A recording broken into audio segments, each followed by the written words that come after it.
The Alchemist by H.P. Lovecraft. Written January 1908, published November 1916. Hello, I am your host, Keith. You're a man of letters. Thank you for being here. Thank you for enjoying another audiobook. Please, if you're new, subscribe to the channel because we have a lot of really cool paranormal, occult, esoteric readings coming through the network for you guys. So thank you for being here so much. Thank you for your continued support. Please consider joining the Patreon so that I can have one more cup of coffee while reading these books in the dim darkness of night. Without further ado, The Alchemist by H.P. Lovecraft.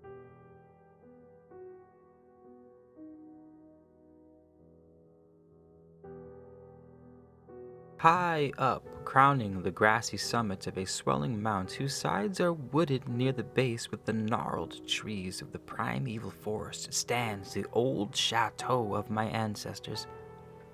For centuries, its lofty battlements have frowned down upon the wild and rugged countryside about, serving as a home and stronghold for the proud house whose honored line is older even than the moss-grown castle walls. These ancient turrets, stained by the storms of generations and crumbling under the slow yet mighty pressure of time, formed in the ages of feudalism one of the most dreaded and formidable fortresses in all of France. From its maculated parapets and mounted battlements, barons, counts, and even kings had been defied, yet never had its spacious halls resounded to the footsteps of the invader. But since those glorious years all is changed. A poverty but little above the level of dire want, together with a pride of name that forbids its alleviation by the pursuits of commercial life, have prevented the scions of our line from maintaining their estates in pristine splendor. And the falling stones of the walls, the overgrown vegetation in the parks, the dry and dusty moat, the ill-paved courtyards and toppling towers without, as well as the sagging floors, the worm-eaten wainscots and the faded tapestries within, all tell a gloomy tale of fallen grandeur. As the ages passed, first one, then another of the four great turrets were left to ruin, until at last but a single tower housed the sadly reduced descendants of the once mighty lords of the estate. It was in one of the vast and gloomy chambers of this remaining tower that I, Antoine, last of the unhappy and accursed Counts de C, first saw the light of day, 90 long years ago. Within these walls and amongst the dark and shadowy forests, the wild ravines and grottos of the hillside below were spent the first years of my troubled life. My parents I never knew. My father had been killed at the age of 32. A month before I was born, by the fall of a stone somehow dislodged from one of the deserted parapets of the castle. And my mother having died at my birth, my care and education devolved slowly upon one remaining servitor, an old and trusted man of considerable intelligence, whose name I remember as Pierre. I was an only child, and the lack of companionship which this fact entailed upon me was augmented by the strange care exercised by my aged guardian in excluding me from the society of the peasant children whose abodes were scattered here and there upon the plains that surrounded the base of the hill. At the time, Pierre said that this restriction was imposed upon me because my noble birth placed me above association with such plebeian company. Now, I know that its real object was to keep me from my ears the idle tales of the dread curse upon our line that were nightly told and magnified by the simple tenantry as they conversed in hushed accents in the glow of their cottage hearths. Thus isolated and thrown upon my own resources, I spent the hours of my childhood in poring over the ancient tomes that filled the shadow-haunted library of the chateau, and in roaming without aim or purpose through the perpetual dust of the spectral wood that clothes the side of the hill near its foot. It was perhaps an effect of such surroundings that my mind early acquired a shade of melancholy.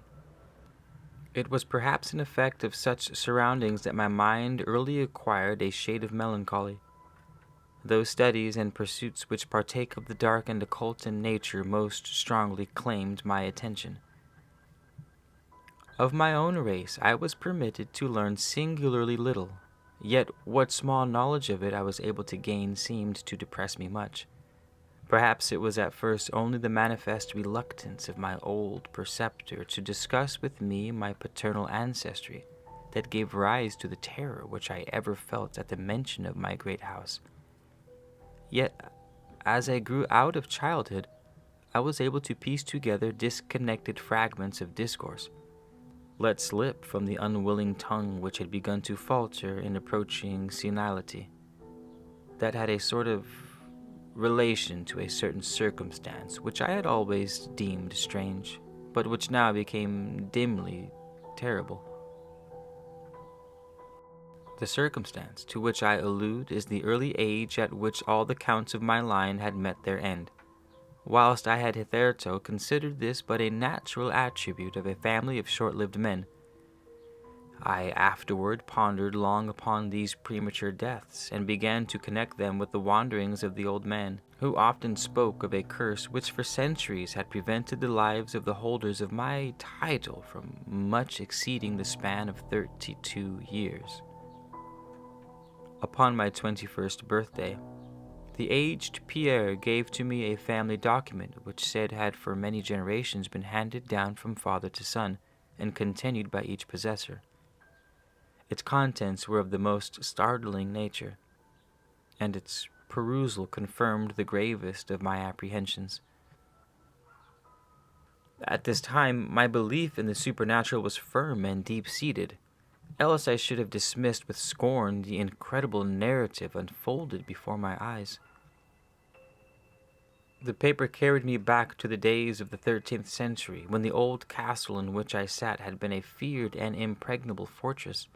It told of a certain ancient man who had once dwelled on our estates, a person of no small accomplishments, though little above the rank of peasant, by name Michel, usually designated by the surname of Mauvais, the evil, on account of his sinister reputation. He had studied beyond the custom of his kind, seeking things such as the philosopher's stone or the elixir of eternal life, and was reputed wise in the terrible secrets of black magic and alchemy.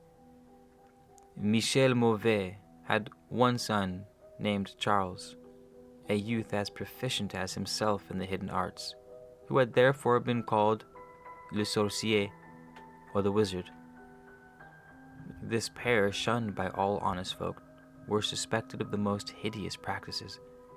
Old Michel was said to have burnt his wife alive as a sacrifice to the devil, and the unaccountable disappearance of many small peasant children was laid at the dreaded door of these two. Yet, through the dark natures of the Father and the Son ran one redeeming ray of humanity. The old man loved his offspring with fierce intensity, whilst the youth had for his parent a more than filial affection. One night, the castle on the hill was thrown into the wildest confusion by the vanishment of young Godfrey, son to Henry the Count. A searching party, headed by the frantic father, invaded the cottage of the sorcerers, and there came upon old Michel Mauvais, busy over a huge and violently boiling cauldron. Without certain cause, in the ungoverned madness of fury and despair, the Count laid hands on the aged wizard, and ere he released his murderous hold, his victim was no more. Meanwhile, joyful servants were proclaiming the finding of young Godfrey in a distant and unused chamber of the great edifice, telling too late that poor Michel had been killed in vain. As the Count and his associates turned away from the lowly abode of the alchemist, the form of Charles le Sorcier appeared through the trees. The excited chatter of the menials standing about told him what had occurred. Yet he seemed at first unmoved as his father's fate. Then, Slowly advancing to meet the Count, he pronounced in dull yet terrible accents the curse that ever afterward haunted the house of C. May ne'er a noble of thy murderous line survive to reach a greater age than thine, spake he, when suddenly leaping backwards into the black woods, he drew from his tunic a phial of colorless liquid which he threw into the face of his father's slayer as he disappeared behind the inky curtain of the night. The Count died without utterance, and was buried the next day, but little more than 32 years from the hour of his birth. No trace of the assassin could be found, though relentless bands of peasants scoured the neighboring woods and the meadowland around the hill. Thus time and the want of a reminder dulled the memory of the curse in the minds of the late Count's family, so that when Godfrey, innocent cause of the whole tragedy and now bearing the title, was killed by an arrow whilst hunting at the age of 32, there were no thoughts save those of grief at his demise. But when, years afterward, the next young Count, Robert by name, was found dead in a nearby field of no apparent cause, the peasants told in whispers that their seigneur had but lately passed his 32nd birthday when surprised by an early death. Louis, son to Robert, was found drowned in the moat at the same fateful age, and thus down through the centuries ran the ominous chronicle. Henri, Robert, Antoine, and Armand snatched from happy and virtuous lives when little below the age of their unfortunate ancestor at his murder. That I had left at most but 11 years of further existence was made certain to me by the words which I had read. My life, previously held at small value, now became dearer to me each day, as I delved deeper and deeper into the mysteries of the hidden world of black magic. Isolated as I was, modern science had produced no impression upon me, and I labored as in the Middle Ages, as rapt as had been old Michel and young Charles themselves in the acquisition of demonological and alchemical learning. Yet, read as I might, in no manner could I account for the strange curse upon my line. In unusually rational moments, I would even go so far as to seek a natural explanation, attributing the early deaths of my ancestors to the sinister Charles Le Sorcier and his heirs. Yet, having found upon careful inquiry that there were no known descendants of the Alchemist, I would fall back to the occult studies, and once more endeavor to find a spell that would release my house from its terrible burden. Upon one thing I was absolutely resolved. For since no other branch of my family was in existence, I might thus end the curse with myself. As I drew near the age of 30, old Pierre was called to the land beyond.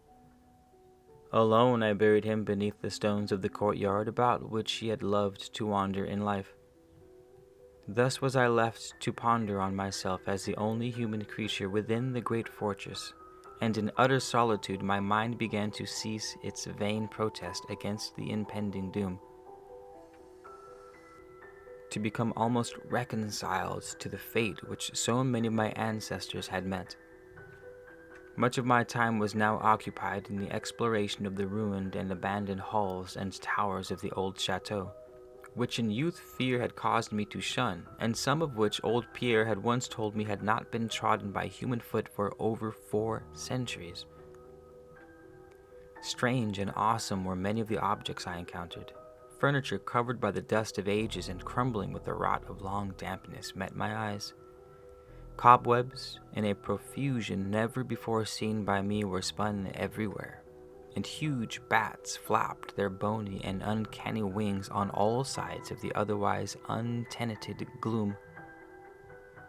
Of my exact age, even down to days and hours, I kept a most careful record, for each movement of the pendulum of the massive clock in the library told off so much of my doomed existence. At length, I approached that time which I had so long viewed with apprehension, Since most of my ancestors had been seized some little while before they reached the exact age of Count Henry at his end, I was every moment on the watch for the coming of the unknown death. In what strange form the curse should overtake me, I knew not. But I was resolved at least that it should not find me a cowardly or a passive victim. With new vigor I applied myself to my examination of the old chateau and its contents. It was upon one of the longest of all my excursions of discovery in the deserted portion of the castle, less than a week before that fatal hour which I felt must mark the utmost limit of my stay on earth, beyond which I could have not even the slightest hope of continuing to draw breath, that I came upon the culminating event of my whole life. I had spent the better part of the morning in climbing up and down the half-ruined staircases in one of the most dilapidated of the ancient turrets. As the afternoon progressed, I sought the lower levels, descending into what appeared to be either a medieval place of confinement or a more recently excavated storehouse for gunpowder. As I slowly traversed the nitre-encrusted passageway at the foot of the last staircase, the paving became very damp, and soon I saw by the light of my flickering torch that a blank, water-stained wall impeded my journey. Turning to retrace my steps, my eye fell upon a small trapdoor with a ring, which lay directly beneath my foot. Pausing, I succeeded with difficulty in raising it, whereupon there was revealed a black aperture, exhaling noxious fumes which caused my torch to sputter, and disclosing in the unsteady glare the top of a flight of stone steps. As soon as the torch which I lowered into the repellent depths burned freely and steadily, I commenced my descent. The steps were many and led to a narrow stone-flagged passage which I knew must be far underground. The passage proved of great length and terminated in a massive oaken door, dripping with the moisture of the place and stoutly resisting all my attempts to open it. Ceasing after a time my efforts in this direction, I had proceeded back some distance toward the steps when there suddenly fell to my experience one of the most profound and maddening shocks capable of reception by the human mind. Without warning, I heard the heavy door behind me creak slowly open upon its rusted hinges. My immediate sensations were incapable of analysis. To be confronted in such a place as thoroughly deserted as I had deemed the old castle, with evidence of the presence of man or spirit, produced in my brain a horror of the most acute description. When at last I turned and faced the seat of the sound, my eyes must have started from their orbits at the sight that they beheld. There in the ancient Gothic doorway stood a human figure. It was that of a man clad in a skull cap and long medieval tunic of dark color. His hair and flowing beard were of a terrible and intense black hue, and of incredible profusion. His forehead, high beyond the usual dimensions, his cheeks deep sunken and heavily lined with wrinkles, his hands, long, claw-like and gnarled, were of such a deadly marble-like whiteness as I have never seen anywhere else in a man. His figure, lean to the proportions of a skeleton, was strangely bent and almost lost within the voluminous folds of his peculiar garment. But strangest of all were his eyes, twin caves of abysmal blackness, profound in expression of understanding, yet inhuman in degree of wickedness. These were now fixed upon me, piercing my soul with their hatred and rooting me to the spot whereon I stood. At last the figure spoke in a rumbling voice that chilled me through with its dull hollowness and latent malevolence. The language in which the discourse was clothed was that debased form of Latin in use amongst the more learned men of the Middle Ages, and made familiar to me by my prolonged researches into the works of the old alchemists and demonologists. The apparition spoke of the curse which had hovered over my house and told me of my coming end, dwelt on the wrong perpetrated by my ancestor against old Michel Mauvais, and gloated over the revenge of Charles Le Sorcier. He told how young Charles has escaped into the night, returning in after years to kill Godfrey the heir with an arrow just as he approached the age which had been his father's at his assassination. How he had secretly returned to the estate and established himself unknown in the even then deserted subterranean chamber whose doorway now framed the hideous narrator. How he had seized Robert, son of Godfrey, in a field, forced poison down his throat, and left him to die at the age of 32, thus maintaining the foul provisions of his vengeful curse.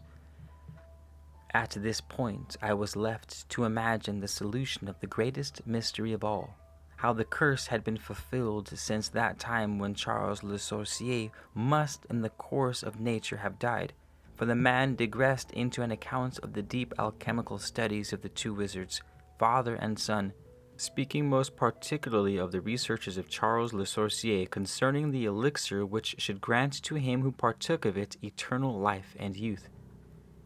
His enthusiasm had seemed for the moment to remove from his terrible eyes the black malevolence that had first so haunted me. But suddenly the fiendish glare returned, and with a shocking sound like the hissing of a serpent, the stranger raised a glass phial with the evident intent of ending my life as had Charles Le Sorcier, 600 years before, ended that of my ancestor. Prompted by some preserving instinct of self-defense, I broke through the spell that had hitherto held me immovable and flung my now dying torch at the creature who menaced my existence. I heard the phial break harmlessly against the stones of the passage as the tunic of the strange man caught fire and lit the horrid scene with a ghastly radiance. The shriek of fright and impotent malice emitted by the would-be assassin proved too much for my already shaken nerves, and I fell prone upon the slimy floor in a total faint. When at last my senses returned, all was frightfully dark, and my mind, remembering what had occurred, shrank from the idea of beholding any more. Yet curiosity overmastered all. Who, I asked myself, was this man of evil? And how came he within the castle walls? Why should he seek to avenge the death of Michel Mauvais? And how had the curse been carried on through all the long centuries since the time of Charles Le Sorcier? The dread of years was lifted from my shoulder, for I knew that he whom I had felled was the source of all my danger from the curse. And now that I was freed, I burned with the desire to learn more about the sinister thing which had haunted my line for centuries, and made my own youth one long continued nightmare. Determined upon further exploration, I felt in my pockets for flint and steel and lit the unused torch which I had with me. First of all, new light revealed the distorted and blackened form of the mysterious stranger. The hideous eyes were now closed. Disliking the sight, I turned away and entered the chamber beyond the Gothic door. Here I found what seemed much like an alchemist's laboratory. In one corner was an immense pile of shining yellow metal that sparkled gorgeously in the light of the torch. It may have been gold, but I did not pause to examine it, for I was strangely affected by that which I had undergone. At the farther end of the apartment was an opening leading out into one of the many wild ravines of the dark hillside forest. Filled with wonder, yet now realizing how the man had obtained access to the chateau, I proceeded to return.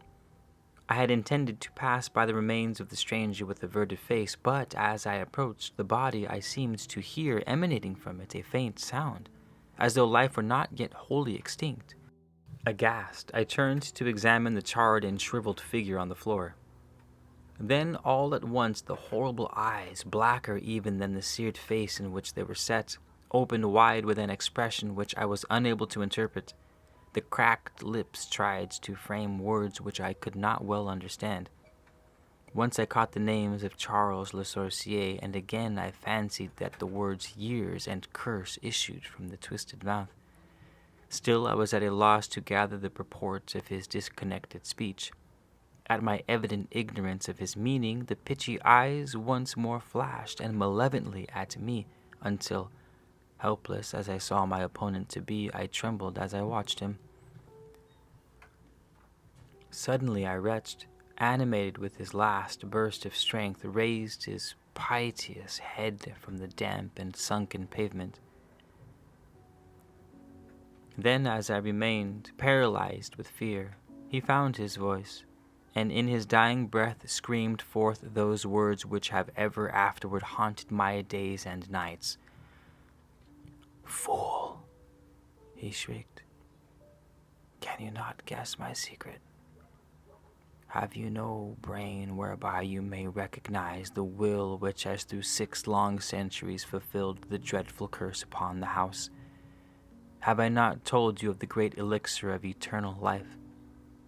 Know you not how the secret of alchemy was solved? I tell you, it is I, that have lived for 600 years to maintain my revenge, for I am Charles Le Sorcier,